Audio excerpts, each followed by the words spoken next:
Well, folks, I did it. I went through all 109 film scores written by John Williams over his 60-year film career. I've watched all 109 films, which means I have heard every single note that John Williams wrote that appears in those films. I did the math, and it's close to 10,000 minutes of music, or more than 150 hours. Now, there are definitely many hours of music that never made it into a film or never even got recorded, but Williams had written anyway. Now, it's likely we will never hear every single note John Williams wrote for those films, but through this podcast, I was able to do something that very few people in the world have done. Now, just thinking about it right now is extremely exhausting, but I am so happy to have done it. I've learned a lot about music and about John Williams and about movie making in general. But there is so much more to learn. Now, there's a lyric in the film Yentl that says, "The more I learn, the more I realize, the less I know." And boy, is that true. And to kind of prove that, I've invited one more guest on the Baton who's going to make me realize how little I really know about John Williams. So joining me today on the show is Frank Lehman. He is a music professor at Tufts University and one of the prominent scholars on John Williams music. He's created a website that lists every single theme and motif in the 9 Star Wars films, as well as the 4 Indiana Jones films. And it's my absolute pleasure to be joined by Frank Lehman today. Hello, Frank. How are you today? Hi, Jeff. It is a pleasure and an honor to be here with you on this episode in particular. Yeah, the finale, we're saving the best for last. That's all I can say. Well, I don't know about that, but it tickles me to think that I'll be here with you after the amazing number of films and scores that you have listened to and thought deeply about over the course of this podcast. Right.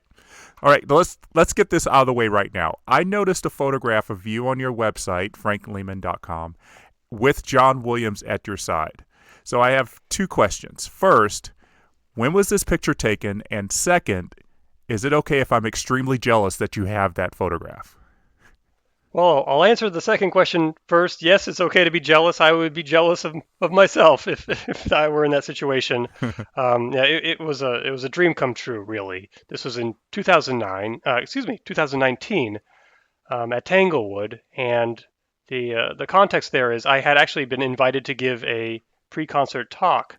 This was for the Across the Stars concert, the Anna Sophie Mutter violin showcase, big premiere.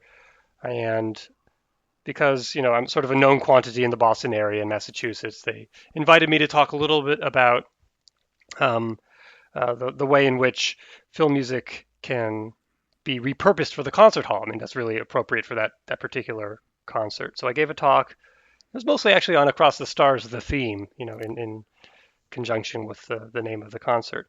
And because I participated in that little lecture, I was granted backstage passes, so to speak. So after the concert, I hurried off to the side of the shed at Tanglewood and waited patiently for Williams to come out, and he did dutifully. Met with fans, met with other people who were VIPs, and I managed to convince some fellow behind me to take a picture of the two of us.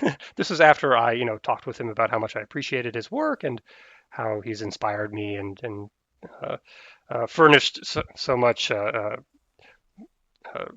work for me, just professionally. It's been incredible how much his music has benefited my career. So I, in probably a jumble of words that he was, happy to stop hearing from me, I praised him and I said thank you so much and all this stuff, and got the picture, probably the best picture I'll ever have of me over the course of my life.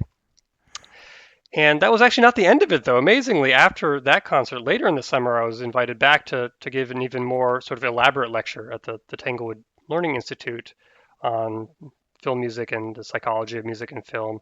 And Williams was again sort of present and featured in a kind of interview session where I spoke with him about his leitmotivic process a little bit. So it was an amazing year, 2019, with 2 full encounters between me and Williams of varying degrees. Okay, that's it. Yeah. I am green with envy. That is amazing. Yeah. highlight of my life, probably. Yeah, absolutely. Just not only to Not get an exaggeration. an audience with him after the concert, but to be able to sit with him and hear him talk about his process, which is something that he rarely talks about. So Yeah. you must have picked up a lot.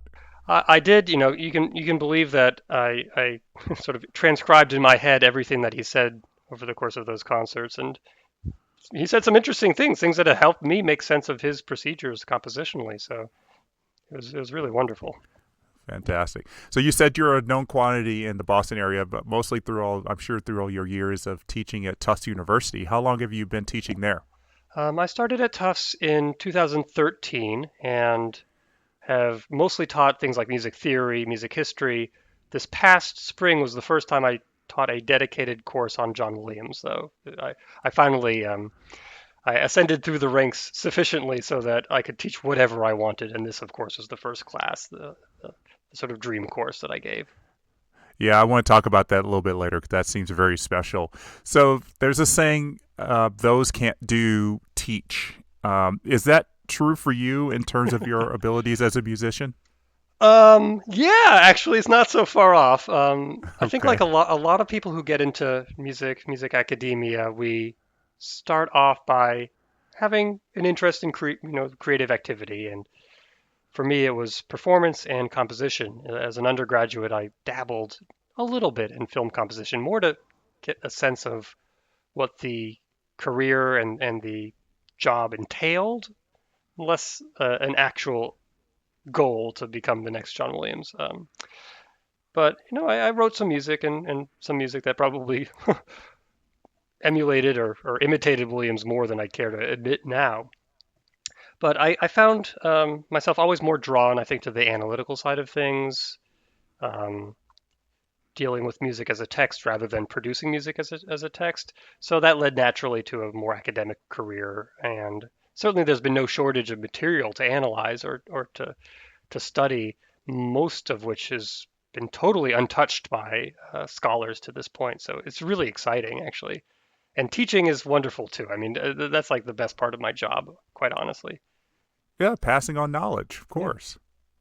So how old were you when this path started to, getting involved in music?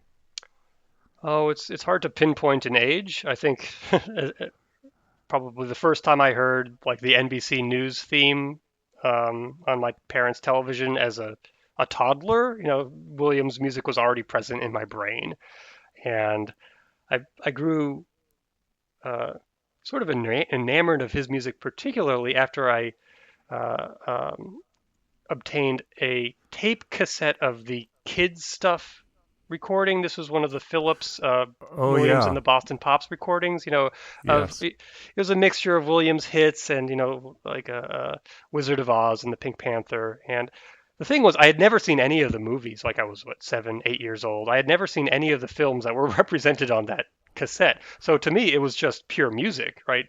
Really dramatic and exciting and colorful music that I could assign my own stories to in my head. So I think that was my pathway into film music has really been more via music than via film per se. Right. Well, it's kind of interesting, Frank, because that CD you're talking about, kid stuff, that was the first ever music purchase that I ever made in my life, No and it kidding. was, yeah, it was right after. It was in '93 because it was right Yeah. after I had watched Jurassic Park. It was like, who is this guy that's making this music? And I found out who he was, and so I was like, well, I don't want to buy like 50 CDs. I just want to see if I could get like a compilation, and that one was there, and I regrettably can't find that CD anymore. I wish I had been able to hold on to it as a memento, but I vividly remember just, it was a CD, so I could listen to it hours and hours and hours on end, not wearing out, and memorizing all that stuff. It was great. Well, that makes sense, right? Here, the two of us are having been exposed to that particular album at an early age, and I think it was actually mostly recordings from previous Phillips albums, so it wasn't even a completely unique performance, but it was Right. enough. It was enough to sway us into the light side. I'm not going to call it the dark side, the light side of John Williams' appreciation. Yep. Yep. So you've did you grow up in the Boston area? Yeah, I've I've never really managed to escape about a 35-mile radius around Boston my entire life, which suits me just fine. I love it here. Yeah, I've been there once. It was really beautiful. And I bring that up because you got a master's from Brown and then a doctorate from Harvard, and now you're teaching at Tufts. So you just it just seemed like you really were drawn to just wanting to either stay home or obviously you can't really beat the education you can get from schools in the Boston area. Yeah, I mean it's they don't call it the Athens of America for no reason. Now that you phrase it that way, maybe part of me unconsciously wanted to remain uh, in this geographical region because of the ease of attending film night at the Pops, in May every year, because I have gone to that as much as possible. But really, it was because of the strength of the various undergraduate and then graduate programs. So your master's and your doctorate theses, did they have any connection to film music? Well, for my bachelor's, I actually this is when I still fancied myself a kind of potential film composer. I did write some music for a student film with a friend and a RISD student that probably will not be on my opus list when I finally catalog all this stuff. It's kind of embarrassing now. Um, so that was more creative than academic. But when I did my PhD thesis, this was on film music and particularly the harmonic analysis of film music. And the thought there was initially I was really taken with the music of Wagner around that time, in addition to film music that had been a long-lasting love of mine. So I thought, Wagner, this is a really important composer and someone that I'm fascinated with. I'll think about writing a dissertation on him. But it's so hard to come up with new things to say about Wagner, who is the most written about, musician in all history. Of Whereas course. film, I mean, uh, we all talk about it now, but even 10, 15 years ago, it was pretty rare to have sustained scholarly and especially theoretical work done on film music, especially mainstream film music. So I saw this as an opening that would allow me to say something new. So fast forward 6, 7 years, I have a thesis in hand on, oh God, the title of this thing is just the most atrocious academies that you could imagine. It's oh God, reading tonality through film, transformational hermeneutics, and the music of New Hollywood. Like, who would ever want to read that? Yeah, you got to give it some pizzazz. Yeah, well, I did that when after you do your dissertation, then the plan generally is to produce a book out of it. So I came up with a snazzier title for the sort of revised and expanded and popularized version, Hollywood Harmony. Still very clogged full of academic jargon, but maybe a little bit more accessible than my Yeah, thesis. it's I've got to read bits and pieces of that book, and it wasn't too academic for me, and I don't know if it's because through this podcast I've had to read very academic things about music theory and whatnot as applies to John Williams, but a lot of it didn't go over my head. And this is someone whose music education is really at the community college level, just learning how to read music. So I speak for those who is maybe are maybe lay people reading it. It read really well. Well, that means a lot to me. I mean, I did try to pitch it in a way that could be accessed to people that didn't necessarily have an advanced degree in music theory. I mean, it's a very technical sort of thing to deal with, right? Music is complex, and there is a kind of meta language associated with it, which you can't take for granted. But the thing, the thing with film music and with Williams music in particular, it's so often well known and creates a hook for readers that you can latch on to something where I don't think there are really that many other musical figures in our culture these days that can serve as an entry point for so many people, quite like Williams and film music more generally speaking. Oh, absolutely not. No, no way. Hmm. No, I don't think anybody. You'd walk down the street, you could probably mention John Williams, and you'd probably maybe 1 out of every 10 people would know. But you mention somebody like Jerry Goldsmith or Hans Zimmer, or James Horner. Um, they don't resonate, even though you Yeah. may start to mention their films. Like, oh yeah, I kind of remember. But Well, yeah, John Williams, it's instant. I tell you, maybe it's only 1 out of 10 people who would recognize the name, but if you whistle the Star Wars main theme or Harry Potter or any of these iconic hits, I'm pretty sure it would be closer to, let's say, 7 out of 10. And Yeah, that's a low estimate. you're right. You're right. All right, so I want to talk about this this class you did on the film music of John Williams. It's really fascinating. I really, when I read about this on Twitter, you were talking about it while you were teaching it on Twitter, and it made me really wish I was a college student at Tufts because I really wanted to be able to teach this. How were you able to convince your superiors, I guess, that this would be something that would be a good class to have? I think it was tenure, probably. Getting Yeah. tenure allowed me to get away with things that I wasn't able to before then. And to be fair, my colleagues are extremely supportive and encouraged me to teach something that I would have wanted to have taken myself as a student. And this is the kind of course that I would have, been over the moon to have taken as an undergraduate. So, I pitched it, it got approved, it got put on the books. This is now an official course at Tufts that could be taught year after year if I have the energy and if the interest is sustainable. And it was a popular class too. I mean, it filled up immediately. There were students that had to be put on a wait list because they didn't get their initial pick. That suggests that I will be teaching it again. So, and that's the best kind of argument that you can give to administrators that a course should be offered routinely is that there's interest. It could be popular. So tell me what the makeup of a typical John Williams class is. Well, I was very careful when formulating this class to make it completely accessible to people with no musical training or previous background whatsoever. That means that it was, I would say, primarily non-music majors and maybe even non-musicians in the audience, people that were curious about the subject but maybe didn't know anything about the art of film scoring, or who were fans of Star Wars or filmmaking in general, but not necessarily um, uh, film music as a craft.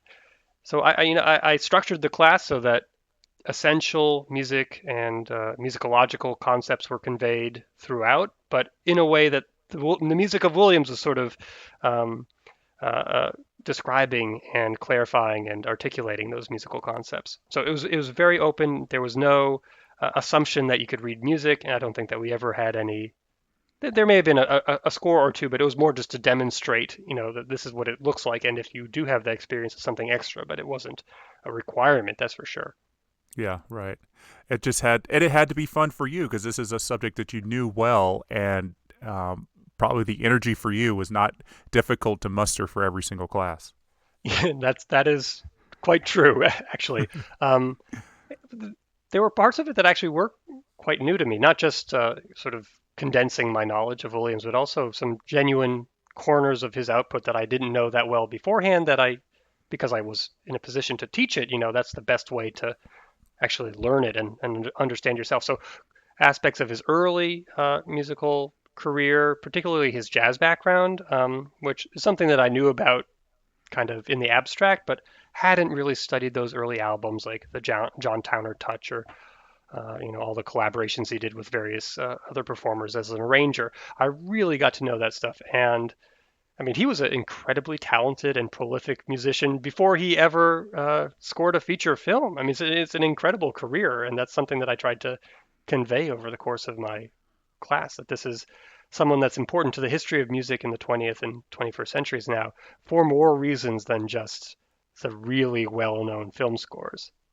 Right, because I think a lot of people only believe that it's like he was just born into existence and made Jaws, and nothing came before that. So it's really important to be able to let people know that there was a lot before that. Yeah, and not just music that's a curiosity or some kind of juvenilia. I mean, there's really fantastic music that predates Jaws, as you well know from having looked and listened to every single one of those films.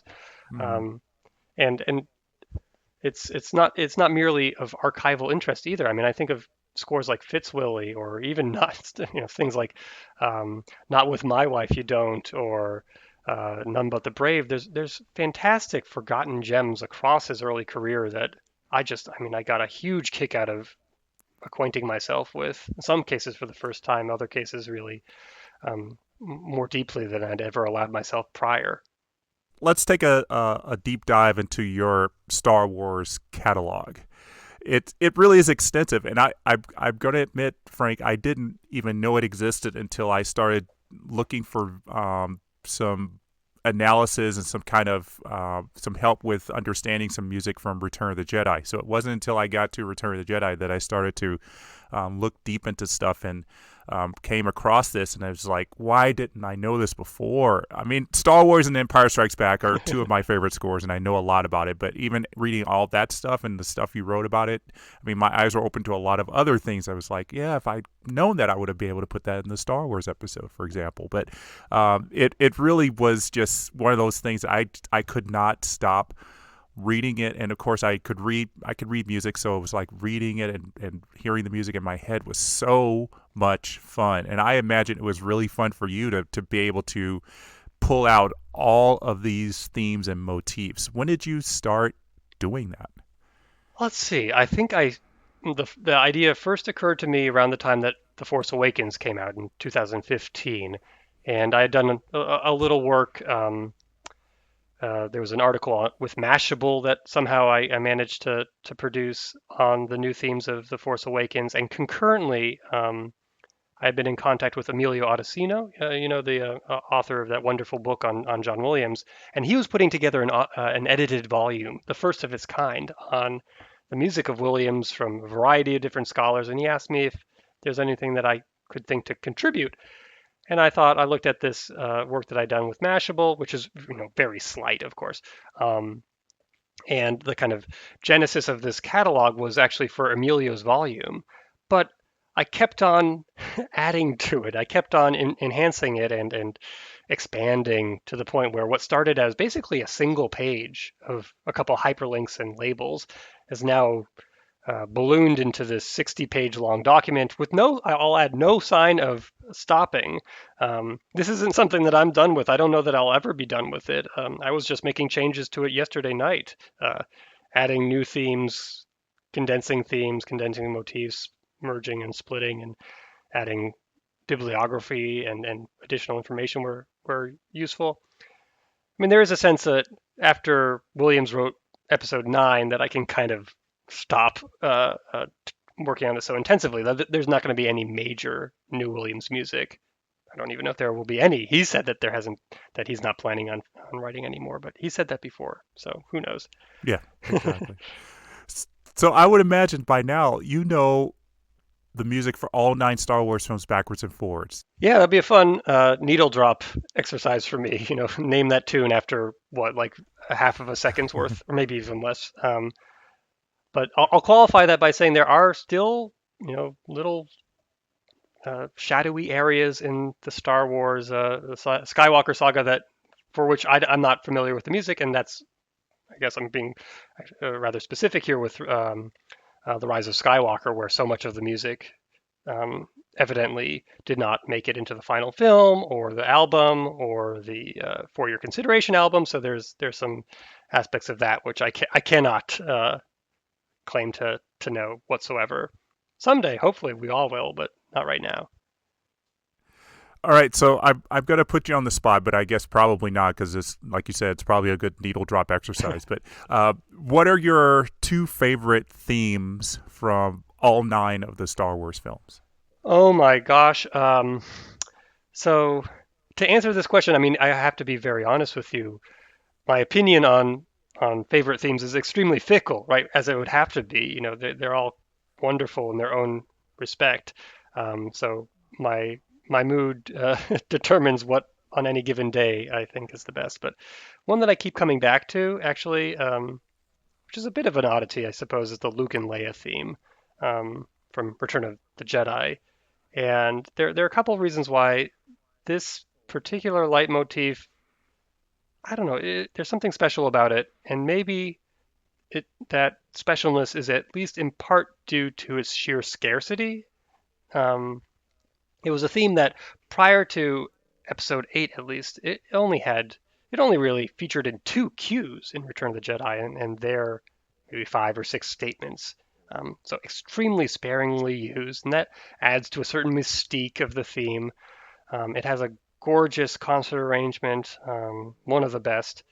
And I also had the Anna Sophie Mutter version, which Williams arranged and recorded last year, is also phenomenal. I mean, it doesn't actually interfere with the pre-existing structure of the Luke and Leia concert suite very much. To its credit, there are no real excisions, but it works just gloriously on a solo violin. And I mean, there's just so many components of the theme that I think collaborate to make it especially memorable and kind of precious to me personally. There are extra musical components to it. Like I think I'm not the only one who sensed a certain similarity with "Make Our Garden Grow" from Leonard Bernstein's Candide, at least in the opening melodic gesture. If I go to the piano right now just to play how the Candide piece sounds.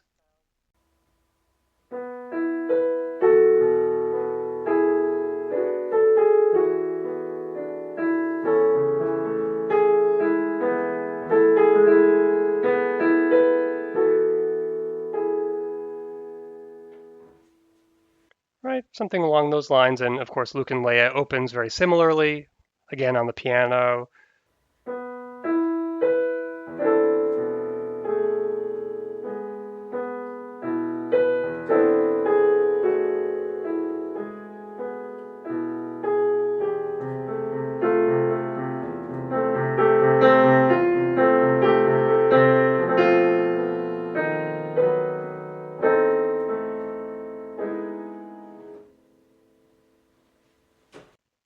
I also hear a little bit of Born on the Fourth of July in there too, which is maybe a little bit more obscure of a reference, both in the Bernstein and in the Williams, and that's a beautiful and underrated score from Williams in its own right.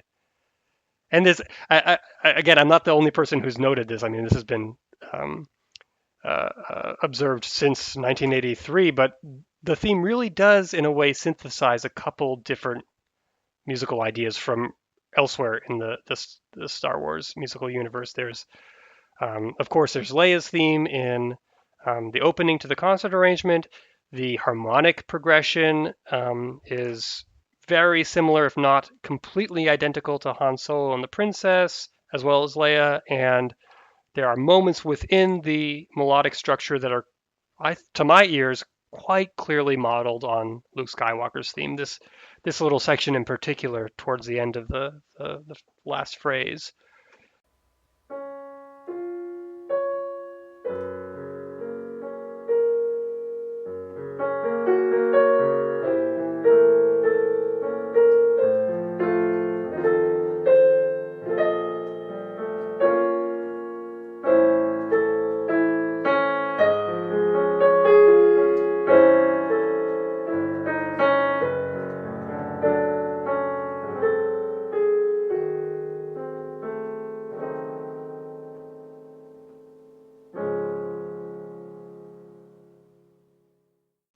So it's ingenious. It's really wonderfully crafted, but super effective in my mind at least. Yeah, it's really amazing how I always think it really leans heavily more towards Leia, but I think that's just because of the mood and the pacing of it. But I think that was something I really picked up on just recently, many months after I did the Return of the Jedi episode, is I could hear those descending notes that was like, yeah, that's Luke right there. That's Luke, yeah, Yeah. and it's one could miss that detail and still the theme would be equally effective for what it's meant to convey. You know, the relationship between Luke and Leia and the sort of not so romantic, which is what Williams, of course, initially thought their relationship was going to be, but rather, filial sibling relationship. So there's a kind of maturity to it and a lyricism, but not an outright, sensuality, so to speak. But I'm always thrilled when Williams writes these really long melodies. I mean, this thing is 35 or so measures long, incredibly broad and long breathed, and gives itself space, which is quite rare in film music, including a lot of modern film music. I mean, the preference is generally for short ideas. So when you have a musical idea, a statement which requires this much time and this much space to evolve, that's something special. Oh yeah, I think a lot of the Star Wars themes they really are those long line melodies that are allowed to fully play out because they really make this long statement, and I think it's a testament to people like George Lucas that allowed John Williams to create those melodies that aren't just 2 seconds in and out. Yeah, and there's quite a lot of this in Return of the Jedi in particular. There aren't that many new themes, right? You have Luke and Leia, which is very scarce, and Jabba and the Ewoks and the Emperor, but those themes generally do have a certain extent, and their passages, not just leitmotifs, but also sort of more incidental themes like the um, whatever it's called, the dark side beckons when Luke and Vader are clashing, and then there's Yeah. this very memorable little choral religioso passage that Williams writes, and again, this is maybe it's because it's become such a rarity to have these well-developed musical ideas that exist within phrases and sub-phrases and really follow a musical logic in addition to a dramatic or visual logic. That I don't know. There's something really appealing to the musician in me that it makes film going a kind of musical experience, and that I think that's probably true for a lot of us Williams acolytes, that we go to the movies in part at least to take it in as a musical experience, almost like a concert. Right. Exactly. All right. So what's this second musical motif that you like?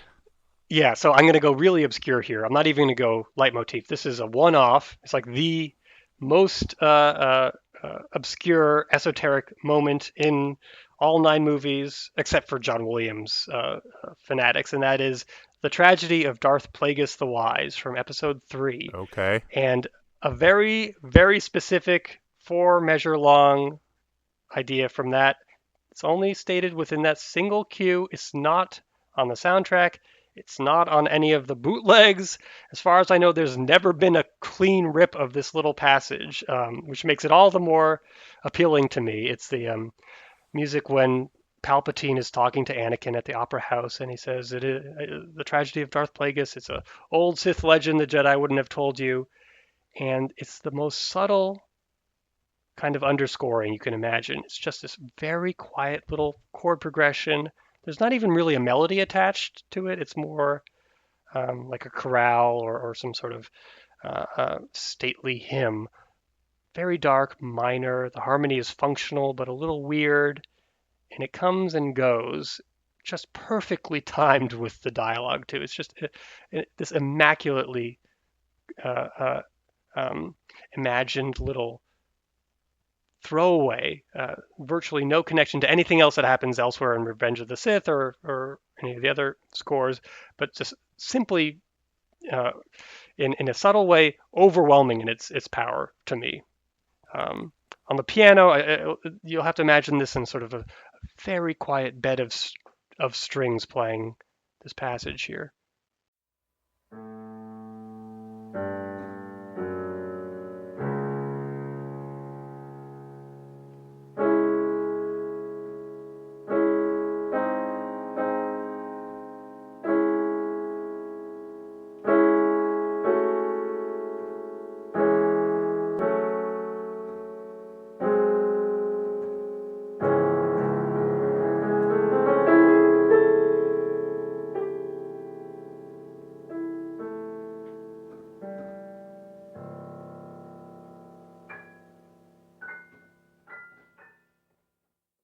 And then Palpatine, sort of winks at the camera practically after saying his dialogue. It's just wonderful. I love it so much, and it's such a shame that this has never been released because it is a highlight, I think, of the entire score for Episode 3. Well, that's absolutely amazing. I mean, that definitely seems like, especially in that scene, because all you're hearing is those deep throat vocalizing that's going Mm-hmm. on in that scene, and so that's what you're concentrating on. And then I remember this vividly. I remember the strings playing underneath, but thinking, okay, it's filler. It's just out there. But it might have had some purpose, at least according to John Williams, and definitely for you. That's amazing. And I bet you probably would not have ever noticed that if you weren't really trying to analyze every single note and the meaning of every single passage in these films. And that's one of the reasons why it appeals to me, that it is it's really a kind of insider bit of music, and maybe it does have some kind of musical ramifications. I mean, the tune itself, because there isn't a tune, there's not much that can be repeated, but a certain quality within the harmonic language and the way that you get this religioso sound, almost as like it's in a tabernacle or something, that is actually recalled in episode 9 with the Anthem of Evil, or as Williams called it, the Psalm of the Sith. This is kind of a Psalm of the Sith before the fact, right? Hmm. It's not really leitmotivic, but it has a certain ambience that I think that he channeled once again in 2019. Absolutely amazing. It's so much fun to hear that. So I'm going to put you on the spot again. So if you were on a desert island and you were left with a speaker playing a Star Wars melody, leitmotif, theme, whatever, on an endless loop all day, what would that be? What melody would that be that you would never get tired of hearing? Let's see. So the scenario is I'm on a desert island with no hope of escape. Is that right? Well, let's say maybe it's like Castaway. You're there for a few years, and you've got Well, there's music to entertain you, but it's just this one piece of music. well, I think I would need something that would keep my spirits high, that would make me want to survive from day to day. So maybe, the Force theme in some configuration, the Rise of Skywalker concert suite. That's very affirmative and life affirming. So perhaps I'll go with that.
Um, if it's like energizing me, that is what is desired, then I guess the Imperial March could be a good one. I just hope that there's no one else on the island to think that I'm some sort of Dark Lord. Yeah, good Yeah. point. Yeah, I like those. It's a good choice. Okay, so But actually, yeah, go ahead. not to to make too much of this, but if it's possible, maybe I just want to get the most bang for my buck. I would go for a really long queue or something that lasts, 15 minutes or so, like maybe one of those Battle of Endor synthesized or sort of stitched together cues on the RCA album that lasts like 10, 15 minutes. Right. That way I could get a lot for my money. Yeah, the 15-minute Battle of Hoth. That's actually one of my favorite Oh, moments. yeah. Okay, there we go. That's it. That's the answer now. Battle of Hoth, no question. Maybe if I could splice that with the asteroid field, because they're basically Oh, the same yes. set piece, right? Yes. There's a little bit of silence between the two of them, but yeah. Oh my There we go. gosh. Yeah. Perfect answer. Yes. All right, so let's move on to Indiana Jones, and of course, like I said, this is only 4 films, so it's not as extensive and elaborate. But I would imagine you just said, "Well, I've Star Wars. Why not go into the other big movie saga?" Yeah, well, the rationale for doing this catalog, beyond just being kind of a natural next step, and clearly it would be a labor of love for me, was COVID, actually, that I was stuck at home, but still thinking about Williams every day because I was teaching this class suddenly remotely. So I thought, well, what's one way to keep my spirits up and to give myself a project that is above and in addition to the other responsibilities which I already have, professionally. And I thought, okay, well, it's time to do this Indiana Jones catalog that I've been thinking would make sense for a long time. So just spent a couple days transcribing the themes, doing little analyses. For this one, I actually treated it more like almost a fake book, if that makes sense, where rather than short little incipits of the music that just enough to give you an idea of what the theme, how to identify it, but not to reconstruct it anyway.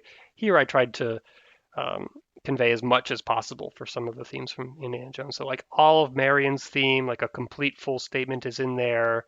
The various versions of the Grail theme are provided in some way or another. Like one could, go to a piano, like at a jazz club or something, and riff on these and actually produce, I think, a pretty good evening's worth of music inspired by Indiana Jones.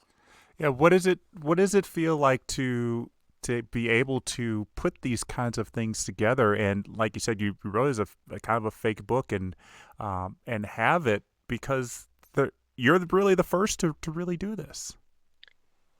Well, it comes back to that idea of it being something that I wish I had had myself in years past, right? How nice would it have been to not have to figure out anew every time I tried to play the Raiders March on the piano, or maybe not the Raiders March, since there is commercially available piano sheet music for that.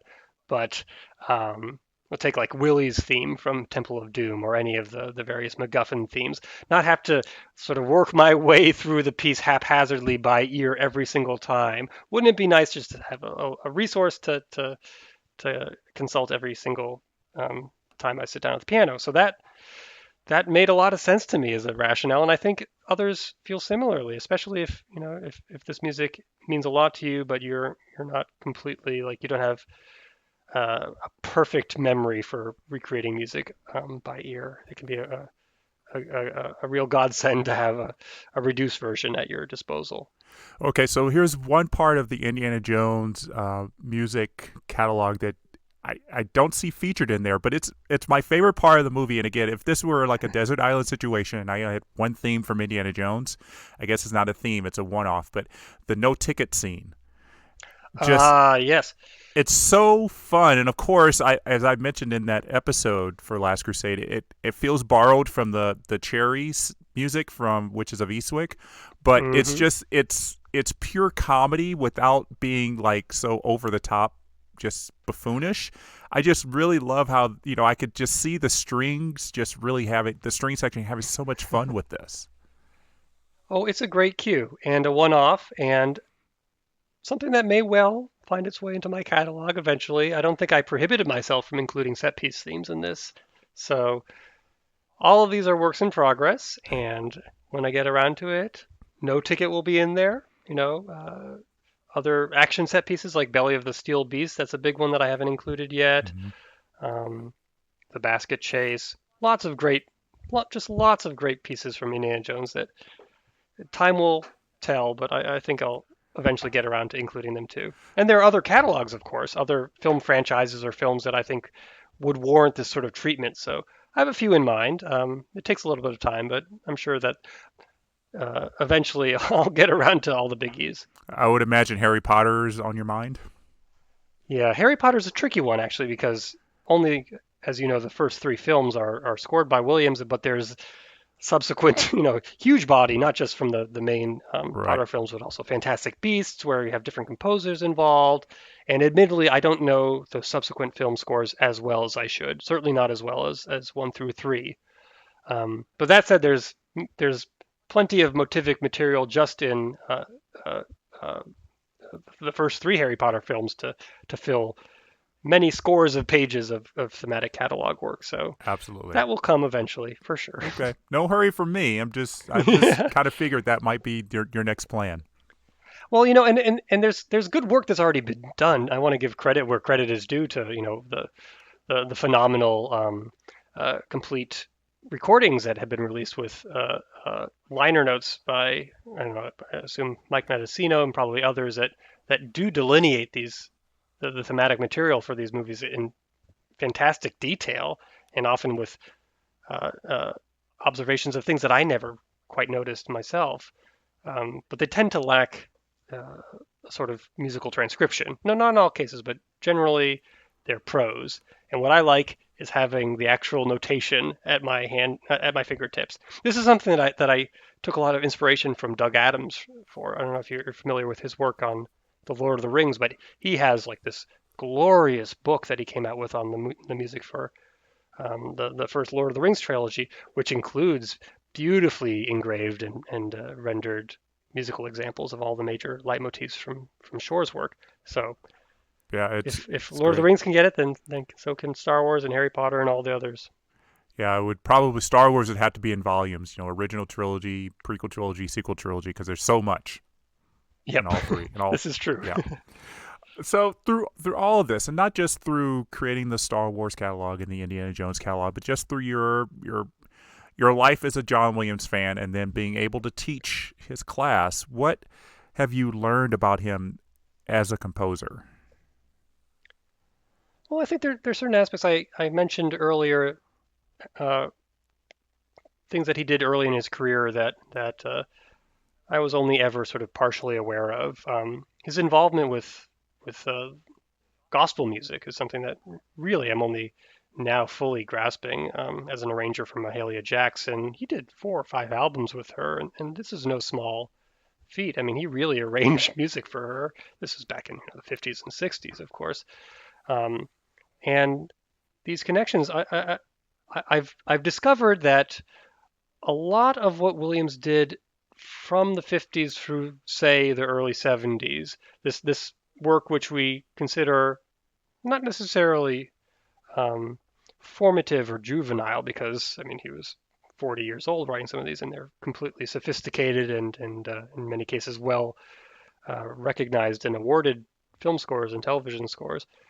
But I think we sometimes still underrate how much this is pure Williams music, and not only that, but provides sources and clues and precedents for a lot of the material that we now consider to be peak John Williams.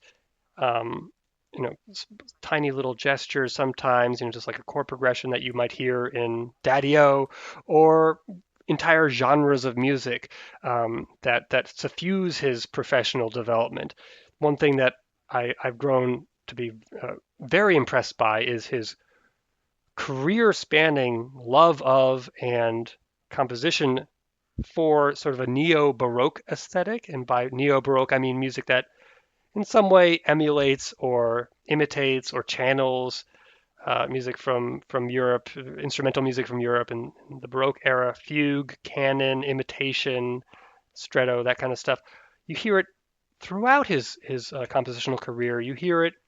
I mean, he was writing jazz fugues for the Neophonic Orchestra. He does, the sort of sardonic quasi Bach in Fitzwilly, and their fugal passages and images, and it's profuse, even in the most banal and kind of forgettable scores, like the phony Puccini cue from I think it's Not With My Wife You Don't, which is just like this absolutely brilliant fugue and sort of mock canon on music by Puccini that I don't even know if it even made it into the film. It's remarkable, but it's totally a throwaway.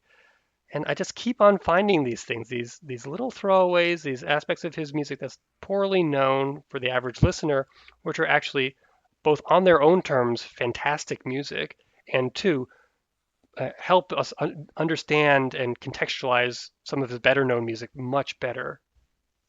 Well, I think it's really interesting how I've learned that too. It's mostly through my co-hosts who have a better music education than I do. Is that they've really pointed to how a lot of music draws from a lot of the European composers of the 1800s, and how it's very English and very German also at the Hmm. same time. I think it's been really interesting to me here. There's been a lot of German influence. Yeah, although remarkably, maybe he really disavows Wagner. I don't know if you've seen, he's often asked in interviews, do you consider yourself a Wagnerian? Is your usage of the leitmotif technique a reference to the ring cycle or Parsifal or whatever? And Williams pretty consistently, and maybe even more adamantly recently than in previous years, has claimed not to emulate Wagner and not to have any particular interest or even liking of the composer who furnishes, I think, the most famous musical technique of Star Wars and Indiana Jones, which is leitmotif and sort of this overall style of dramatic and mythical scoring in general. Yeah. And actually, the more I think about it, the more it makes sense because Williams is his first point of reference is generally previous film music, the generation of film composers that preceded him, the Korngolds and Steiners, and maybe a little bit more proximate, the Hermans and Norths and so on. So when he uses leitmotif, I don't actually think that I think he's being genuine when he says that he's not. He doesn't have Wagner looming in his mind. It's really more a kind of Korngoldian or maybe even Goldsmithian or Alex Northian Right. approach to film scoring that he was using. But that said, I mean, he does. I mean, he knows his repertoire well, and certainly the Germanic tradition, Strauss and Mahler, and going further back, Beethoven, of course, and Bach. All these figures are quite under his musical control. He says Haydn is his favorite composer, which is interesting because he doesn't write much Haydn-esque music, but um, there's maybe something to the classical purity and wit and humane nature of Haydn's music that appeals to Williams specifically. But it probably just doesn't fit in a film music environment. Yeah, I wouldn't think so. To my ears, the closest that Williams has ever gotten to emulating Haydn, it there's a little quartet in Jane Eyre, which is it's kind of like Haydn, and then there's also Jabba's Baroque recital, which is more a minuet, and it's a little bit more galant or early classical than Baroque. But those are again throwaway pieces, not really a statement of aesthetic, priorities. Right. So what makes John Williams' music so great to your ears, and why has his music been just so insanely popular for the past, I guess we could say 45, 46 years? Well, if I could answer that question, I would probably be a world famous film composer in my own right because I teach music, I teach composition in some capacity, and I work hard to emphasize that there's a lot of just you have to put the work in. You need to expose yourself to a lot of music. You need to really work on your craft and develop your personal voice. But there is an X factor, which is very hard to pin down. Some people just have a kind of musical preternatural ability or genius, and I think Williams is blessed with this. That in some ways there's a kind of effortlessness to his music, or it seems effortless. Of course, as you know, he writes constantly. He's incredibly disciplined and has probably produced much more music that ended up in his trash bin than we ever hear. But there is still a kind of mysterious component to his skill, or anyone who's gifted at music. And if I were to, if I had to pinpoint a particular aspect of his musical voice, I mean, I don't know that it can be done. I could go through every musical parameter, harmony, orchestration. I mean, he is a brilliant orchestrator, and that is a skill that is not common these days, and that he has the accumulated knowledge of decades and decades worth of scoring and arranging earlier in his career. And of course, performance, he knows the piano backwards and forwards. If it's the popular imagination we're talking about, I think I would probably come down with melody, though, that he just has a knack for what you could call an earworm, right? A piece of music that just sounds like it's existed forever, that you already knew it, and that's an impossibly impressive feat And to be able to do that. and it's a melody we think it took him 5 minutes to write when it probably took him five days. Yeah, well, he always says that the hardest part of his job is to come up with themes that sound inevitable. Those are almost always the things that he spends the most time perfecting. So, uh, uh, and I understand this myself as someone who, as a kind of dilettante, tried to write music before, and it's incredibly hard, right? Melody is the most ineffable aspect of music, right? You can teach harmony. You can have a 3 semester long sequence where we go through, pitch organization from the C major scale to like the most advanced atonal sets, right? Whatever. That's all systematic, and you can just sort of uh, uh, inculcate that in your students. But when it comes to melody, it's elusive. It's distinctive. It's very hard to articulate exactly what makes a good melody. There are general principles, but usually I think the most successful melodies are the ones that violate those principles of good melodic organization. And Williams does this just constantly. It's incredible. It sounds like you're saying this is something that probably can't be taught. It's just instinctively in you to know it. Well, I don't want to close off any avenues to musical greatness. I'm sure that maybe better teachers than I do have the secrets of melodic craft down. But yeah, in my own experience, there's just something about creating a perfect melody that is very hard to explain how it happened. Right. Okay, so I've put off asking this next question because I thought maybe you would give it away in the course of our conversation, but I don't think you really have. So, what is your overall favorite John Williams film score? Favorite film score? Oh my gosh. Again, this goes back to Desert Island, one you could listen to Yeah. forever and ever. Well, at different points in my life, it probably would. I would give you a different answer. I think E.T. and Close Encounters would have been top tier for quite a while, along with Empire Strikes Back, which to me is kind of the perfect film score. Yes. Maybe not the best John Williams score or even the best Desert Island score. Now, as as a father and someone who like can reflect on childhood in two different ways. As someone who was a child at one point and also who can see the eyes through my child, I think AI actually may be uh, really quite high in my hierarchy. It's a special score to many people who know Williams quite well, but it's not known outside of that rather small group. So yeah, let's go with AI today at least. I'm saying artificial intelligence, best score. I've had a few people who've written to me and said after listening to the AI episode that they were glad to listen to it because it was their favorite, and it shocked me too because Mhm. everybody goes for the big ones, and when I hear from people that it's a smaller one, well, relatively small, I guess a medium score like AI, it kind of takes me back and say, yeah, there's it's obviously got some personal connection, as you said, and we Mhm. all have different reasons why. I mean, that art is very subjective, and sometimes we don't even know why it grabs us, but it does. Yeah, I was rewatching some of the DVD extras for AI in preparation for my class earlier this year, and to hear the way that Williams talked about his own work on that score, it's clear to me that this was also a real passion project for him, and a particularly emotional project too. There's a kind of melancholy that suffuses the score that just seems to have come from that can only have come from personal experience in some way that Williams was channeling or infusing the score with a bit of himself somehow.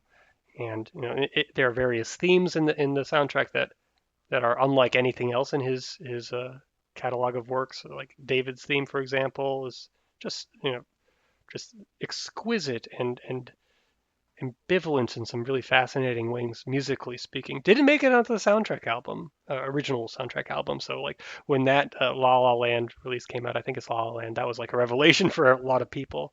Right. But the blue fairy theme, I mean, that may the fairy theme from AI, that may be the single most beautiful melody I think in my professional opinion that he ever wrote. Oh yeah, and Barbara Bonney, I believe that's the woman who's Oh singing it. yeah, it's just gorgeous. Yeah. Maybe I can try to recapture some of the magic on the piano here. This is the David theme.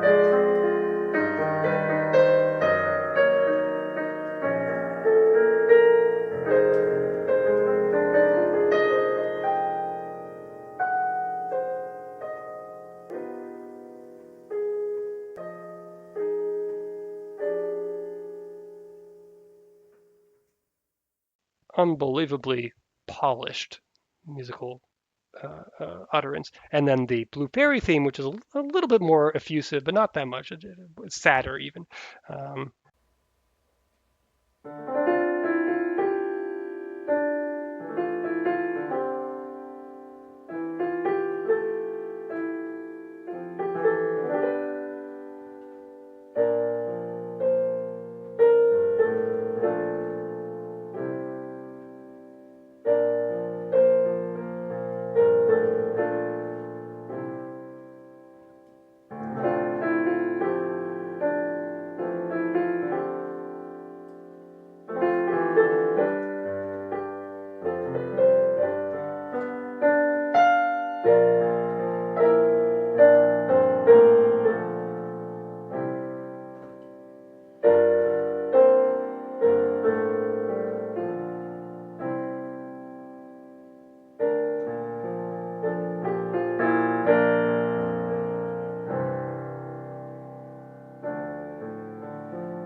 And that final cadence in particular, it's just one of my favorite little musical gestures that Williams very rarely makes use of, this kind of the chord progression and the voicing.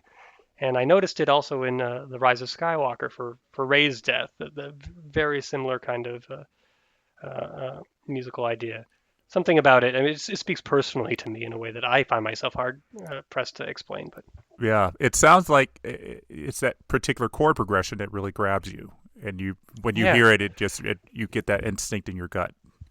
yep. Yeah, that's kind of like the perfect fifth for me. Whenever I hear it, I could grab onto it. Like it really gives me chills because I know it's kind of like that hero interval, and I'm just like, yes, something good is Yeah. going to happen. Well, how much of your love of that interval comes from John Williams? Because so many of his themes, the heroic themes, the rousing, boisterous hero material, is based on that interval, Oh, right? That's yeah, probably, yeah, the way that we teach, in music classes often we'll teach our intervals based on John Williams. So the rising perfect fourth and fifth, that's Star Wars, and there are plenty of examples for pretty much any musical idea that you could oh yeah, consult the Williams catalog somewhere and find the perfect tritone or the perfect augmented sixth chord or whatever. It's all in there it somewhere. is, and it's really interesting how some of the music that I know I've really liked and never really could put my finger on it. Sometimes it is that perfect fifth, and sometimes it feels like it's getting to the perfect fifth, but almost maybe it's the perfect fourth. And I think it's kind of like the indie theme never gets the perfect fifth because he's never really truly heroic. But you kind of feel like it's getting there, and that's why I kind of like that. Yeah. Yeah, there's While we're sort of celebrating musical intervals, the one that comes to mind for me is the minor sixth, the ascending minor sixth, which is another Williams favorite, which you get in Across the Stars, of course.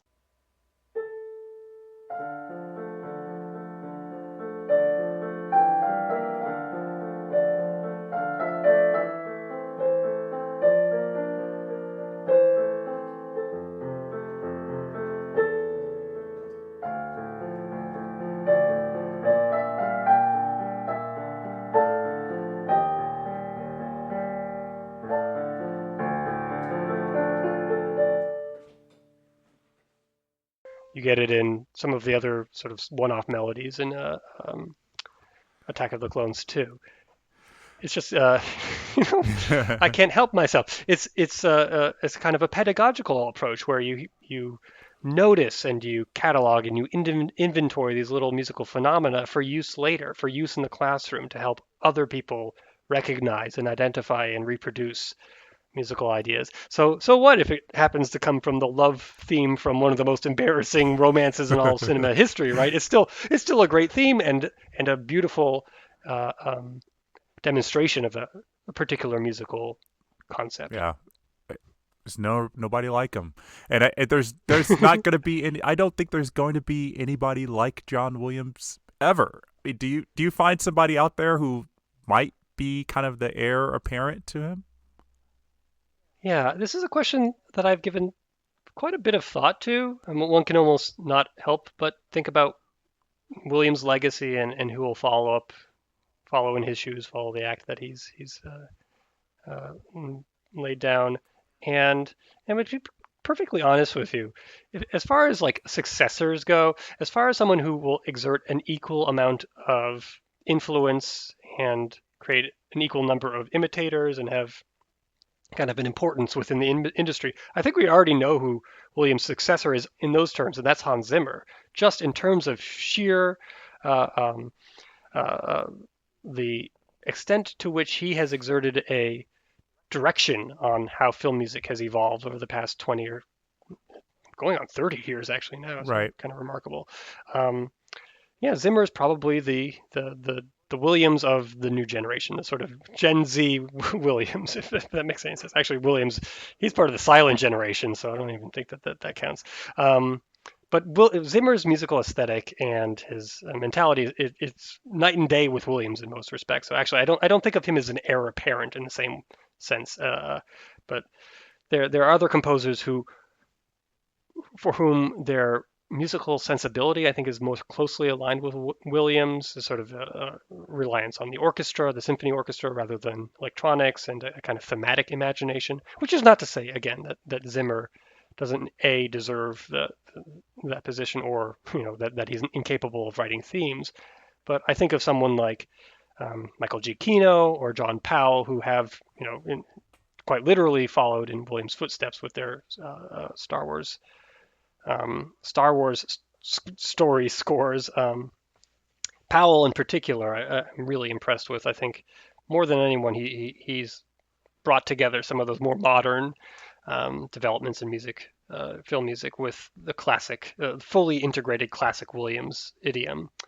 And they're actually there are composers who are able to really, really recapture Williams' musical voice down to like the detail, the slightest details. People like Gordy Hobb right now, who's working on a lot of the Star Wars video games, and maybe a little bit earlier, Joel McNeely, someone who I wish got more work because he's a phenomenal composer in his own right, not just as someone who can recapture some of the Williams magic. And I'm not, at this point, I'm just listing composers I realize, but Ludwig Göransson, very idiosyncratic composer, and I love what he's done with The Mandalorian. It may not be to everyone's tastes, but I think that it's really refreshing to hear someone bring such a distinct musical sensibility to a Star Wars property while still retaining some kind of connection with the overall pre-established sound world. And I'm hearing this more and more as The Mandalorian season 2 proceeds, where we're getting little snatches here and there. I don't know if you noticed in the March of the Resistance or Yoda's theme, and I almost think that like Snoke's theme might have been in there somewhere, but time will tell. Yeah, it's been amazing how he's been able to do that, and that's why I think maybe Ludwig Göransson is kind of one of those people who said, I'm going to take up this mantle. And I think after, whenever The Mandalorian's done, and I know he's won an Oscar for Black Panther, but what I think of who could be the heir apparent to John Williams, it has to be someone who, like John Williams, can write extraordinary music across any genre. I mean, you could be Ludwig Göransson and write such great music for sci-fi movies, but can he do a straight drama like The Accidental Tourist and really make it his music?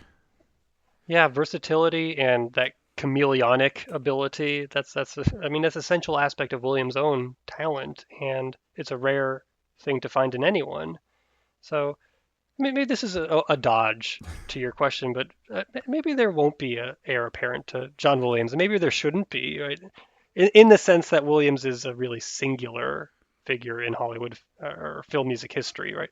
There's no one quite like him, no one that has quite the tool set or has exerted the same influence that he has. Right, exactly. And that's not to say, right? Don't get me wrong. I don't think that's to say that there won't be equally important or equally accomplished film composers in generations to come.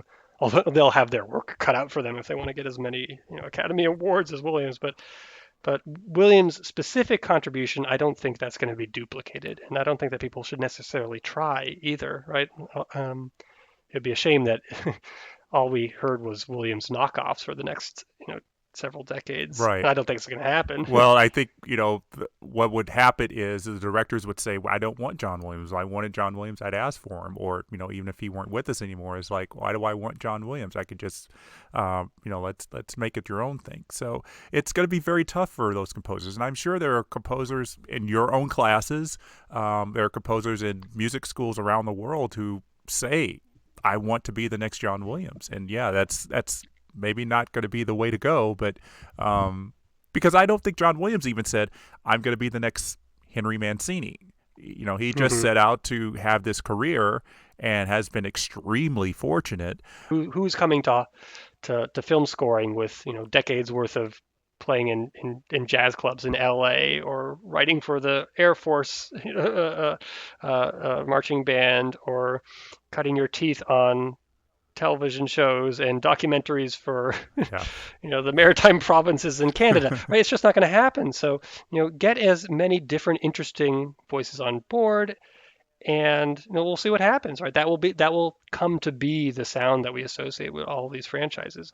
Nothing ever immediately, except for maybe Williams, nothing ever immediately sounds perfect for a film, but it's because we hear it over and over again, and we form attachments with the music for multi-film franchises. That's how it's going to be accomplished.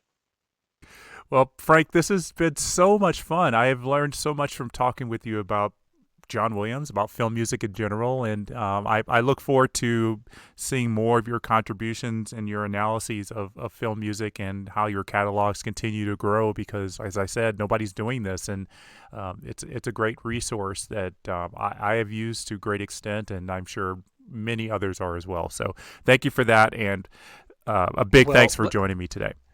Well, allow me to return the favor and thank you and congratulate you for this incredible accomplishment of producing this beautifully conceived project here. Through thick and thin, through good film and bad, through A-list John Williams score and maybe A- list John Williams score.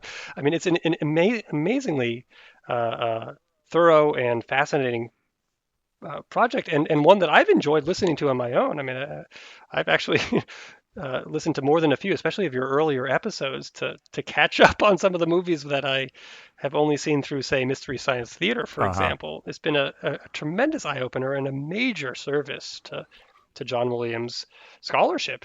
It's a fantastic project. So thank you. I feel honored to have been on here, and congratulations, Jeff. Thank you, Frank. So I guess it's time to say goodbye. But before I do, I want to celebrate some people who helped make this podcast series as good as it turned out to be. And I want to start by mentioning 23 names.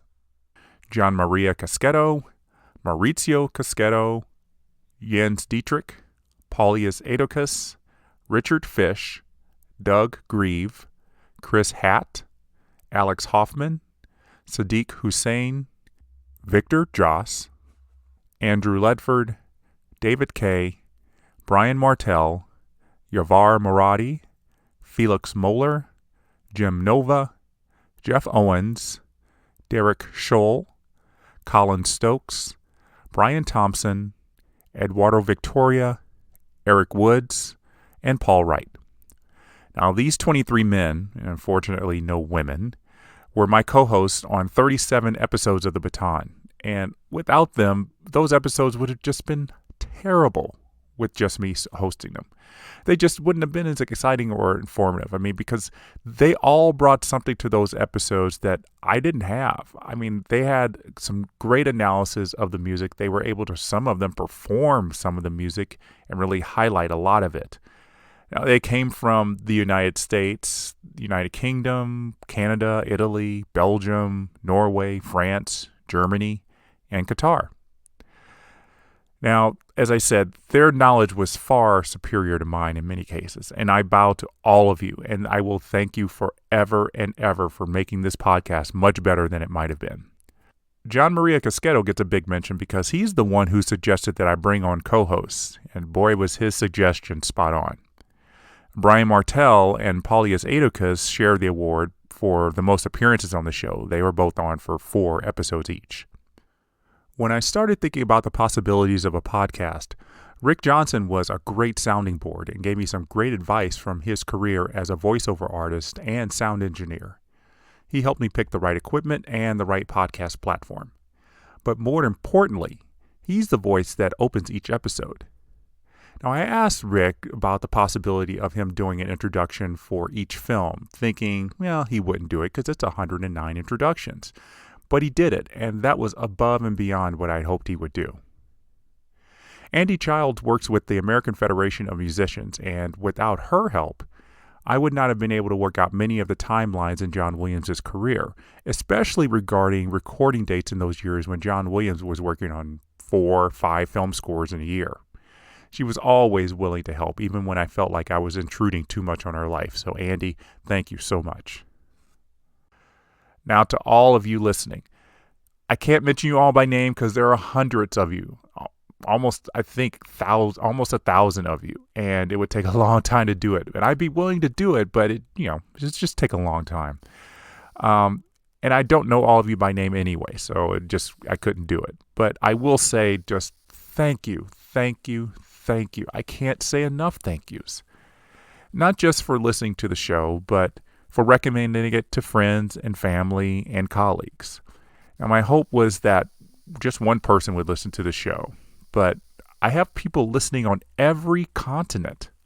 I don't think anybody's listening in Antarctica, but if someone is listening from Antarctica or had listened to this while they had foot on Antarctica, please let me know, because that would just be amazing. That would mean the world to me to know that the reach of this show went all the way to the southernmost tip of the world. What's really great is knowing that even the most devoted John Williams fans wrote to me and said that they learned something from a particular episode that they thought they already knew, or just, I debunked a theory, or, just filled in gaps that they had in their knowledge of John Williams. So all those hours of research just really was worthwhile, knowing that I really helped educate some people about John Williams' life, or even just about some music that he wrote. And of course, I have to thank John Williams. There is no artist, living or dead, who has moved me as much as he has with his seemingly effortless creations these past 60 years. This podcast gave me an outlet to convey my appreciation for his music, and it has opened my eyes and ears to so much. I look at the world differently when I listen to John Williams' music, and I have written him multiple times to let him know that. So thank you, John Williams, for creating music that made producing this podcast one of the most memorable experiences of my life. I just can't believe it's over. When I started this, I just thought 2 years was so long, and the end just seemed so far away. And even with each passing episode, it seemed like episode 111 was so far away, and now it's here. A lot of you have asked me what's next. Well, I'm not going to be doing another podcast about any film composer. I really don't think I'm going to be doing another podcast. I mean, this was a one and done deal, and I knew that from the start. And I just don't think I have the strength for another one. This one took a lot of energy, especially when I was busy with my real job as a swimming instructor, to be able to fit this in and make sure I gave you those episodes every week. One thing I know I'm going to do is I'm going to get back to piano playing. I have missed it. I haven't been able to play one note on my keyboard since I started this podcast, because all of my free time that I would be doing playing piano has been spent watching movies, researching music, listening to music. I've loved every second of it, but I want to get back to my own performance. So thank you all again. It's been a pleasure. I'm getting emotional. You probably hear it in my voice, but this has been a joy. I have made friends that otherwise I probably wouldn't have made. And again, my voice has been heard on so many continents that, this is a dream come true. And thank you all. And I bid you farewell, at least for now. And in this format, yes, this will be goodbye. I really hope we can keep the conversation going. You can always reach me on email at jeffswim@aol.com. Reach out to me on Twitter, Instagram, Facebook, what have you. I'm always willing to talk about John Williams. And I know I'm not fully educated, but I'd love to continue my own education and maybe others' education about film music. So let's keep this going. It doesn't have to end with this. So it has been my honor to provide you with this podcast, and most likely for the last time, I will say, the baton is down.